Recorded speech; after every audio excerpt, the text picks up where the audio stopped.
Quand vous naviguez sur Internet, vous laissez énormément d'informations qui n'est pas forcément complètement public. Il y a peu d'informations publiques partagées par tout le monde. Par contre, les sites sur lesquels vous allez vont collecter votre historique de navigation, quelles actions vous avez menées, quelles pages vous avez vues, quelles recherches vous avez faites.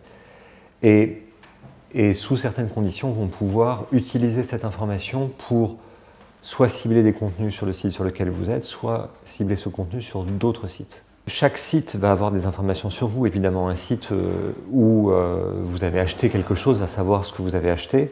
Un site qui montre des vidéos va savoir exactement quelles vidéos vous avez vues. Il n'y a pas un endroit où toutes ces données sont centralisées.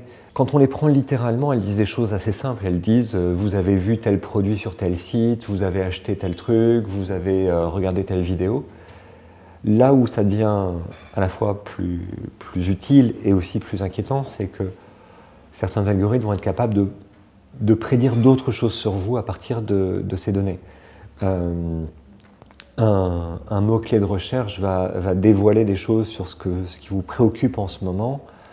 Un produit acheté va dire quelque chose sur vos goûts et va permettre de prédire les produits que vous allez acheter après.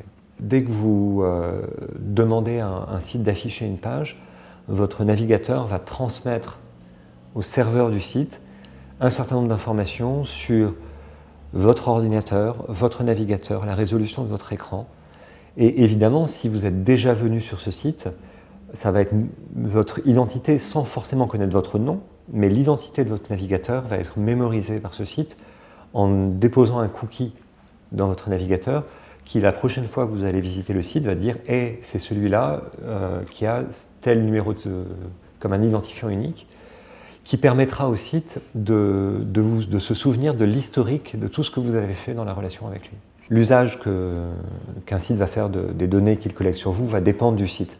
Sur un site de médias, par exemple un site de vidéo, ça va être utilisé pour personnaliser le contenu. Vous savez bien que quand vous commencez à regarder des vidéos de chats sur YouTube, vous vous trouvez aspiré dans un trou noir où on ne vous propose plus que des vidéos de chats.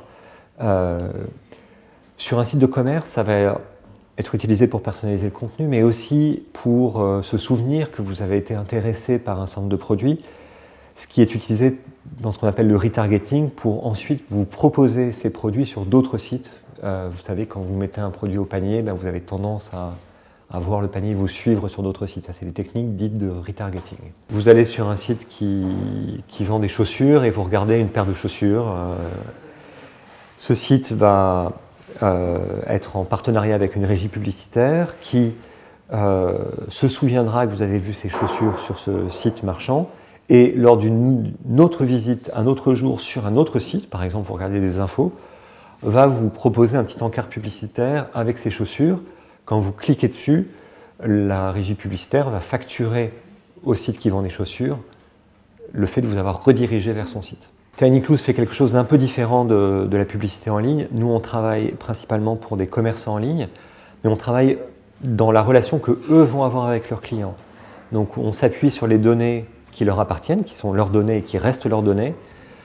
On utilise ces données intelligemment pour leur permettre de personnaliser les contenus.